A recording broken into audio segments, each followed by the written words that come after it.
Stage 14 of the Tour de France is one of the key stages of this year's tour, with 3 major Alpine climbs along the route of 177 kilometres, including the Col de Lautaret, the Col de Lautaret, and the summit finish at the ski station of Risoul, used for the very first time in the Tour de France. But the question is, will it be decisive? We're going to ride the route to see what we can learn.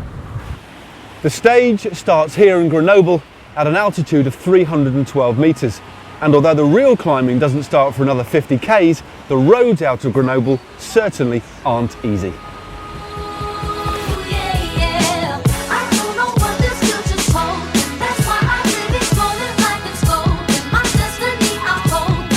The sprint of the day comes at 40 kilometres with an elevation of 721 metres. So that means a fair bit of climbing has already been done, but it's only gradual. So we should see all of the sprinters in the mix for this sprint, fighting it out for points. But we reckon there could be a breakaway that's already established itself. The sprint comes just outside Col de Lautaret. Col de Lautaret is perhaps more famous for the feared Alpe d'Huez. The peloton aren't going to have to ride up this one today, which I'm sure they're very glad of, but this stage has still got 3 absolute monster climbs. We're near enough Alpe d'Huez though, so we may as well go and take a look. Think of everything they're going to miss out on this year. The history, Marco Pantani, Le Monde, Hino, and of course, refreshments on Dutch Corner. As we come out of Col de Lautaret, there's a few kilometres of flat roads before we start the first climb of the day, and it's the first category Col de Lautaret at 34 kilometres in length. But the gradient is only a modest 3.9%, so it shouldn't cause too many problems. The yellow jersey team should be sat on the front tapping out a bit of a rhythm, and we won't see any of the main protagonists attacking.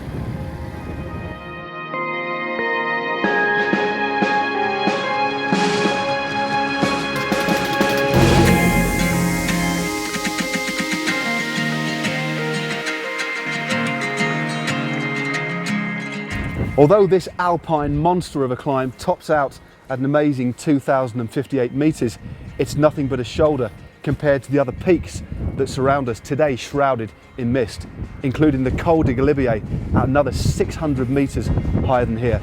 But that will have to wait for another day.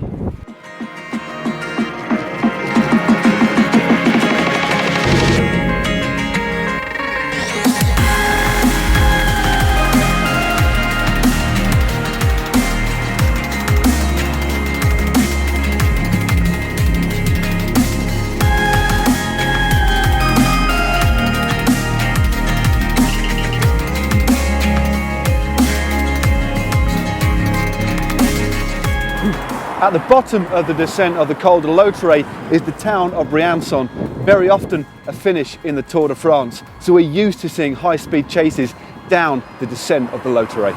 For stage 14 though, the descent is going to be all about control. Riders and teams are going to be taking on as much food and liquid to get themselves stocked up for the next monster on the course.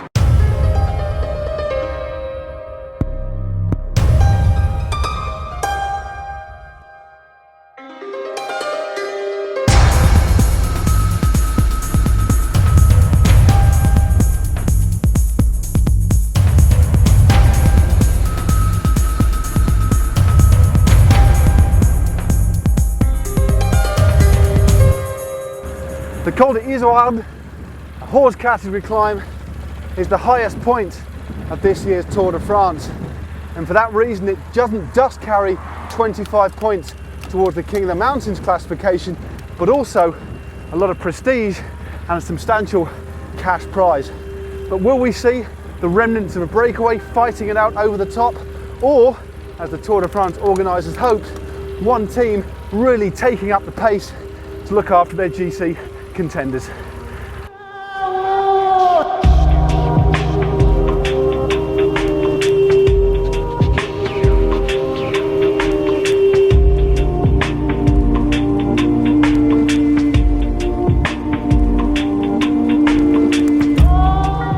The climb of the Col de Lautaret tops out 2,360 metres, and getting to the top feels like an achievement in itself.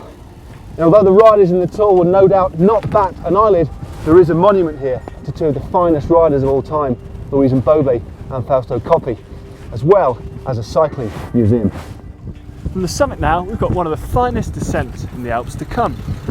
It's one that you might even recognise. It's like a different world with exposed ski slopes, rocks and the incredible rock pinnacles that we can see in the background.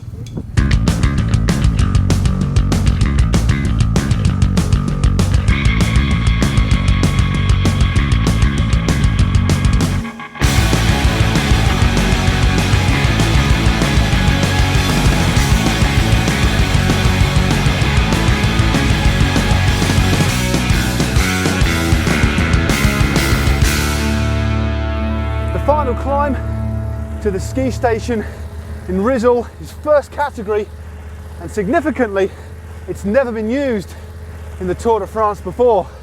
So many of the teams with overall aspirations have already been out here on recons, and I tell you what, it's an absolute brute.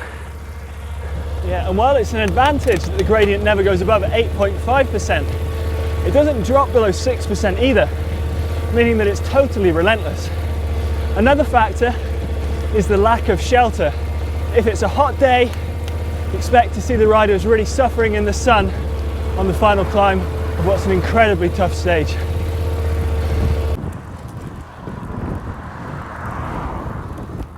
Nah. No? I got 1697 again, Matt.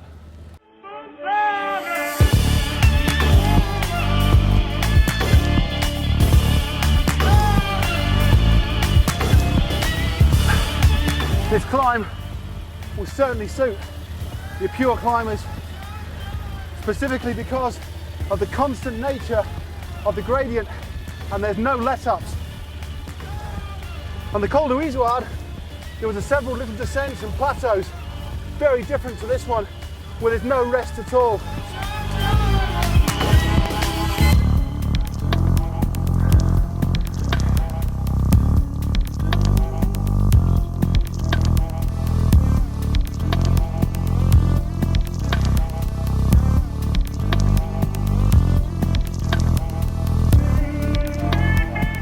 Risoul, what a remarkably stunning backdrop for what will be the first major battle in the high Alps in the Tour de France. And who knows, the winner here could end up winning the overall in the Tour de France. Should we try this one seriously, yeah? Okay, here we go. The final climb up to the ski station. Stop it!